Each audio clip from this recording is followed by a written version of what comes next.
जय हिंद। जय संपूर्ण क्रांति। जनता खबर में आपका हार्दिक स्वागत, वंदन, अभिनंदन है।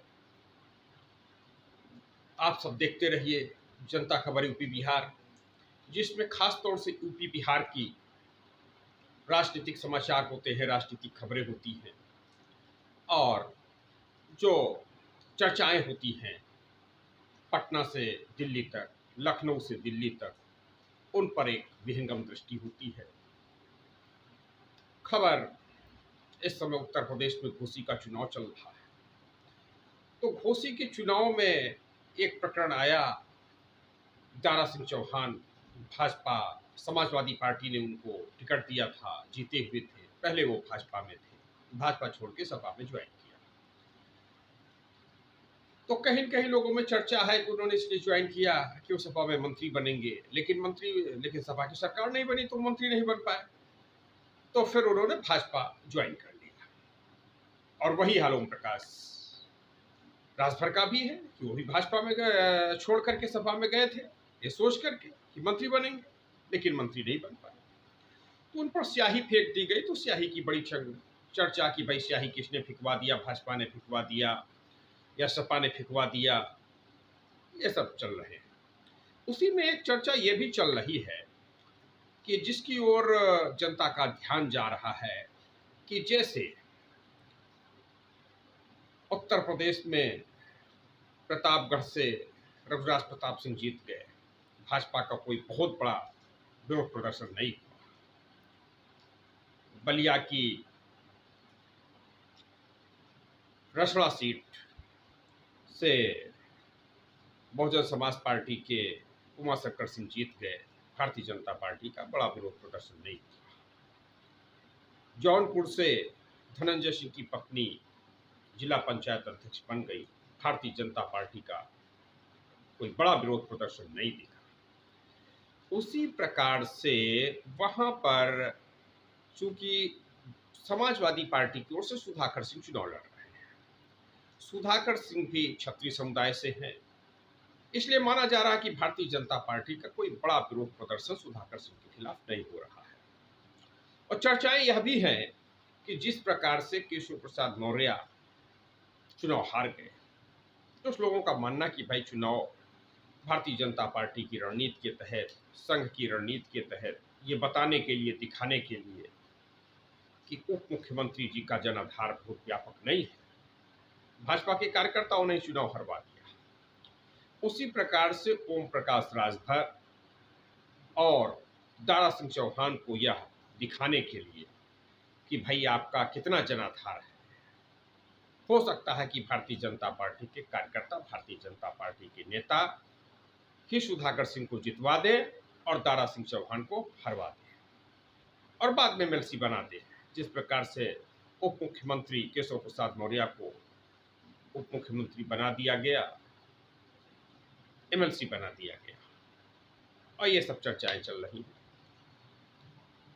इसी बीच चर्चा जो अभी कांग्रेस ने CWC कमेटी के मेंबर बनाए, उनको लेकर के यूपी बिहार में तुलना हो रही है कि उत्तर प्रदेश ने सोनिया गांधी को ढोया, राहुल गांधी को ढोया, राजीव गांधी को ढोया, इंदिरा गांधी को ढोया, नेहरू को ढोया। उसके बावजूद भी केवल तीन सदस्य कांग्रेस की ओर से बनाए गए CWC में। सलमान खुर्शीद,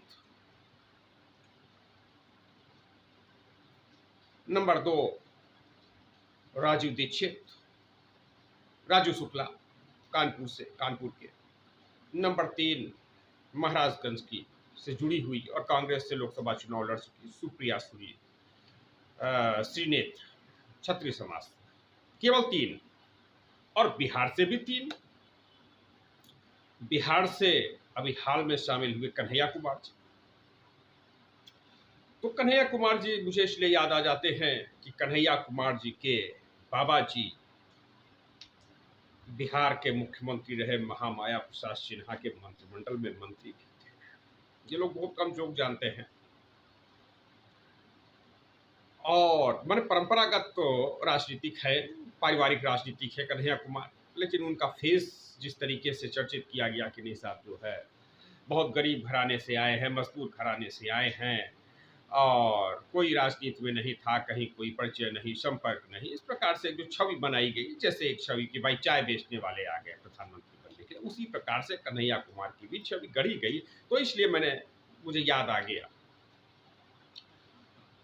और दूसरा विषय कन्हैया कुमार की जात को लेकर के कि भाई कन्हैया कुमार जात का शब्द नहीं लिखते हैं, जिससे लगे कि किस जात का है। तो ये हुआ कि भाई कन्हैया कुमार जो है शायद सामान्य वर्ग से नहीं है, परंतु ऐसा नहीं है। कन्हैया कुमार हार्डकोर सामान्य वर्ग से है, जनरल क्लास से है, भूमिहार जाति से। तो कन्हैया कुमार जी कांग्रेस के CWC बने, और दूसरे तारिक अनवर जी बने। तारिक अनवर जी कांग्रेस के सांसद भी रहे, कांग्रेस का विरोध भी किया, एनसीपी कांग्रेस से अलग होकर के बनाए, फिर कांग्रेस में शामिल हुए, फिर पिछला लोकसभा चुनाव कटिहार से लड़े, कटिहार से सांसद भी रहे, और 5 बार सांसद रहे कटिहार से, 11 बार चुनाव लड़े, 6 बार हारे। तो इस तरीके से दूसरा ये रहा, तारिक अनवर जी को बनाया, और तीसरे कैंडिडेट के तौर पर मीरा कुमार जी को बनाया। मीरा कुमार जी सासाराम से चुनाव लड़ती रहती है, और कन्हैया कुमार पिछला चुनाव बेगूसराय से लड़े हुए थे।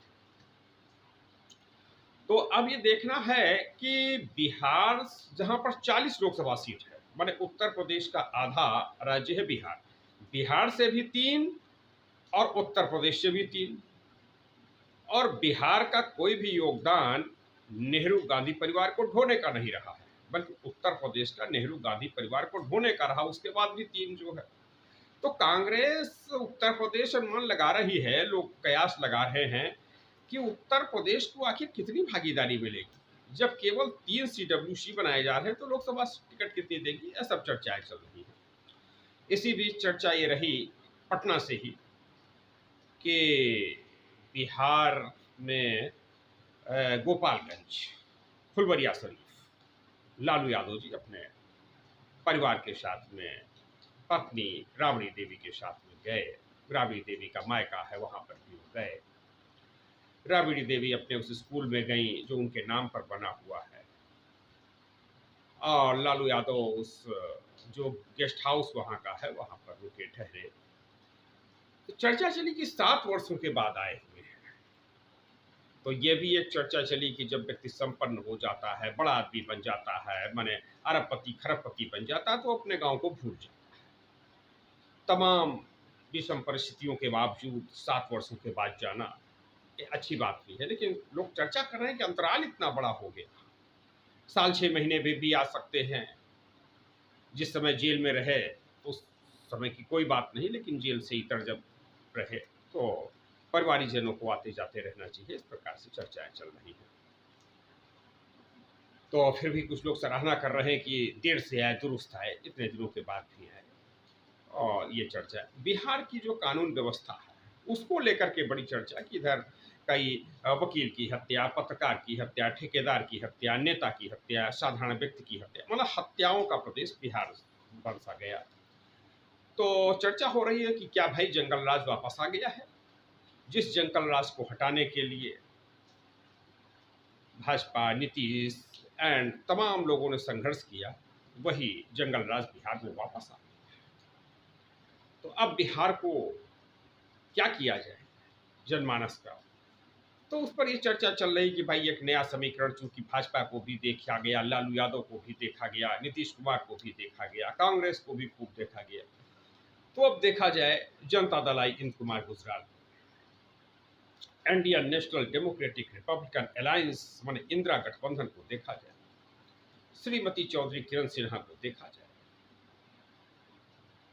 जो श्रीमती चौधरी किरण सिन्हा बिहार के मुख्यमंत्री रहे, पहले गैर कांग्रेसी मुख्यमंत्री रहे, पटना से सांसद रहे, महामाया प्रसाद सिन्हा की विरासत को आगे बढ़ा रही है। भारत रत्न लोकनायक जयप्रकाश नारायण, संपूर्ण क्रांति के जनक भारत रत्न लोकनायक जयप्रकाश नारायण, समाजवादी चिंतन की धारा के प्रमुख स्तंभ भारत रत्न लोकनायक जयप्रकाश नारायण की विचारधारा को आगे बढ़ा रही हैं श्रीमती चौधरी किरण सिन्हा, राष्ट्रीय अध्यक्ष जनता दल आई।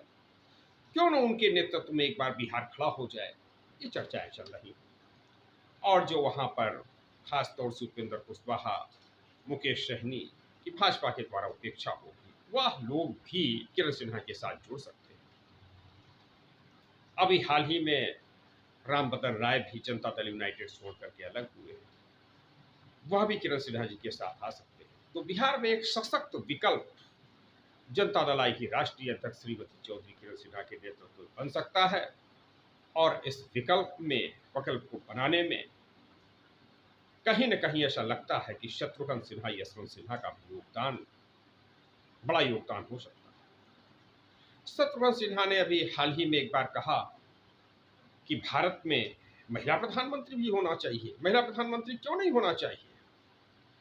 जो पटना और कोलकाता की मीडिया ने बड़ा उछाला कि शत्रुघ्न सिन्हा जी महिला प्रधानमंत्री चाह रहे हैं, महिला प्रधानमंत्री की तरफ इशारा हो सकता है जनता दल आई की राष्ट्रीय अध्यक्ष श्रीमती चौधरी किरण सिन्हा की तरफ, कि शत्रुघ्न सिन्हा जी चाहते हो कि किरण सिन्हा जी भारत की प्रधानमंत्री बने। यह चर्चा पटना से लेकर कोलकाता तक मीडिया की जगत में बहुत चर्चा में बनी हुई है। तो इस प्रकार से खबरें चल रही हैं यूपी बिहार को लेकर के। प्रियंका गांधी की एक चर्चा बनारस से चुनाव लड़ने की चल पड़ी, तो ये भी चर्चा है कि भाई प्रियंका का जातिगत समीकरण क्या है। तो ये कि भाई मोदी का समीकरण क्या है। तो मोदी वैश्य समुदाय के इस नाते वैश्यों को जोड़ करके थोड़ा मामला ताल बन गया, लेकिन इन दोनों को मामला पलट सकता है अगर कहीं जनता दल आई की राष्ट्रीय अध्यक्ष श्रीमती चौधरी किरण सिन्हा ने वाराणसी से नामांकन कर दिया। चूंकि उन परिस्थितियों में किरण सिन्हा जी के साथ कायस्तोड़ बड़े पैमाने पर बनारस में, चूंकि वहां से पहले हरिश्चंद्र श्रीवास्तव होते थे विधायक, फिर उनकी पत्नी ज्योत्सना श्रीवास्तव होती थी, अब उनके बेटे सौरभ श्रीवास्तव वहां से विधायक हैं बनारस से। तो मैंने कहीं न कहीं बनारस में कायस्तों की संख्या है, लगभग 2.5-3 लाख मतदाता कायस्थ समाज का माना जाता है बनारस में है। तो 2.5-3 लाख कायस्थ समाज मतदाता है। अति पिछड़ा बड़े पैमाने पर, चूंकि अति पिछड़ा की लड़ाई किरण सिन्हा जी समय लड़ रही है, जनता दल आई लड़ रहा है, Indian national democratic republican alliance मान इंदिरा गठबंधन लड़ाई लड़ रहा है अति पिछड़ों की, दलित समुदाय की, अल्पसंख्यक समुदाय की। और अल्पसंख्यक ने तो सबसे धोखा खाया है, वो चाहे किसान हो, मजदूर हो। तो अल्पसंख्यक वर्ग भी सोच रहा है कि कहीं न कहीं नया नेतृत्व चाहिए। उस नए नेतृत्व में किरण सिन्हा जी फिर बैठती है। Janata Dal I Indian national democratic republican alliance की तरफ अल्पसंख्यकों का भी झुकान बढ़ रहा है, अति पिछड़ों का झुकान बढ़ रहा है, दलितों का झुकान बढ़ रहा है, कायस्थों का झुकान बढ़ रहा है। कायस्थ समाज बड़ी तेजी के साथ किरण सिन्हा जी के साथ जुड़ चुका है। इन सब परिस्थितियों में एक बड़ा परिवर्तन दिखाई दे सकता है 2024 में। मध्य प्रदेश, छत्तीसगढ़, राजस्थान के चुनाव में भी यह परिवर्तन दिखाई दे सकता है। इस प्रकार से आबोहवा बदल रहा है। तो बनारस की चर्चा यह है कि मोदी और प्रियंका दोनों फंस सकते हैं, दोनों की लड़ाई दूसरे तीसरे नंबर की होगी अगर कहीं किरण सिन्हा ने ऐलान कर दिया कि बनारस से हम चुनाव लड़ेंगे। तो याद रखना, जनता दल से अनिल शास्त्री ने नामांकन किया था और भारी मतों से जीते थे, और बनारस में यह जीत बताती है कि बनारस में एक अच्छी पकड़, स्वाभाविक पकड़ किरण सिन्हा जी की उपस्थिति है, मजबूत उपस्थिति है। अगर कहीं सारे मतदाताओं का यह समीकरण बैठ गया, केडीए 2024 के लिए माना जा रहा है एनडीए बनाम केडीए लड़ाई होगी, एनडीए के मुकाबले केडीए माने कायस्थ, अति पिछड़ा, दलित, अल्पसंख्यक। तो नंबर 1 पर बनारस से किरण सिन्हा होंगी, और नंबर 2 पे फिर होगा कि भाई प्रियंका होती हैं कि मोदी होती हैं। नंबर 2 और 3 की लड़ाई कांग्रेस भाजपा लड़ेगी। तो आप सब देखते रहिए जनता खबर। जनता खबर को खूब लाइक कीजिए, शेयर कीजिए, सब्सक्राइब कीजिए, अपने विचारों से अवगत कराइए और एक मजबूत भारत बनाने में मदद कीजिए। आप सब देखते रहिए जनता खबर। धन्यवाद।